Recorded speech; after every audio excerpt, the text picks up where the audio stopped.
tara guys, kain tayo. Ito po yung ating prinitong tokwa kanina. Yeah, so dinutong po natin yan. Linuto natin ng malutong na malutong. Diyan po yung ating sausawan, sibuyas, kamatis, meron siyang pipino at bawang. Siyempre, nilagyan na rin natin ng asin yan.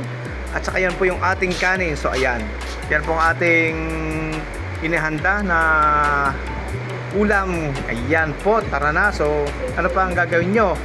Tara na, tayo'y kumain na yan guys. So sarap niyan guys. So pampalakas yan ng katawan.